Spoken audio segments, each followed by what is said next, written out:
అందరికీ నమస్కారం. మీరు చూస్తున్నది యశస్వి ఛానల్.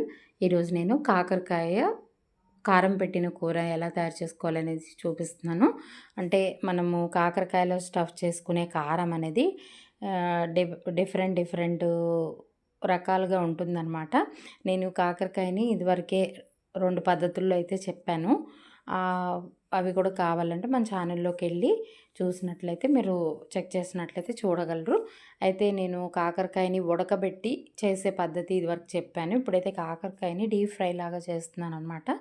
దానికోసమని కాకరకాయలని కడిగేసిన తర్వాత అటు ఇటు ముచ్చుకలు కట్ చేసేసి మధ్యలో పొట్టలో చీల్చి చిన్న ఘాటులాగా పెట్టుకుని లోపలికి కారాన్ని స్టఫ్ చేసే విధంగా చేసుకొని వాటిని కొద్దిగా కాకరకాయలు వేసుకొని ఇలా డీప్ ఫ్రై లాగా చేసుకోవాలన్నమాట. అయితే నేను మూకుడు నిండా ఇలా ఆయిల్ అది పెట్టేసి అలా కాకుండా కొంచెం నూనె వేసి 2 విడతలుగా వాటిని వేయించి పక్కకు పెట్టుకున్నాను అనమాట.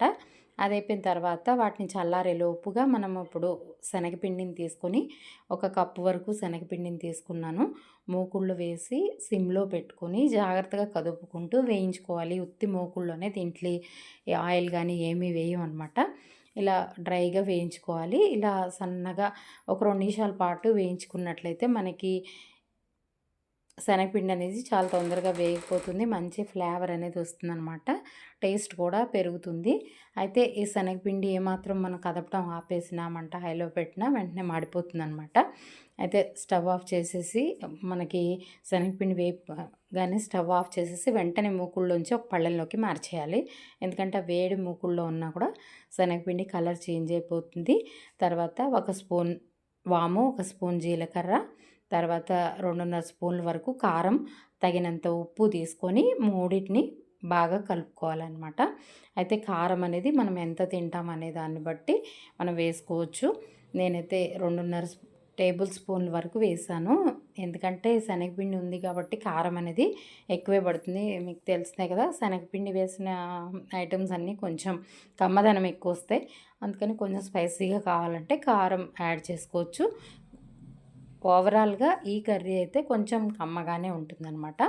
ఉప్పు తగినంత అయితే వేసుకున్న తర్వాత అన్నీ కలిపేసుకుని వాటిని ఇప్పుడు ఈ కాకరకాయల్లో మధ్యలో కూరాలన్నమాట. అయితే ఈ కాకరకాయల్లో ఇలా పొడిలాగా కూరితే ఆ పొడి మళ్ళీ వేయించేటప్పుడు పడిపోతుంది కాబట్టి ముందుగా మనం ఏదైతే కాకరకాయలు వేయించామో అందులో కొద్దిగా 1 స్పూన్ ఆయిల్ని తీసుకొని ఈ శనగపిండిలో వేసుకొని చేత్తో బాగా కలుపుకోవాలి. కలుపుకున్నట్లయితే కొంచెం ముద్దలాగా అవుతుంది. అప్పుడు మనకి శనగపిండి కాకరకాయలో కూరినప్పుడు బైండింగ్కి బాగుంటుందన్నమాట. అయితే కాకరకాయలు కూడా మనం డ్రైగానే వేయించాం కాబట్టి ఇలా పొడిగా కూరితే పొడి అనేది పడిపోతుంది.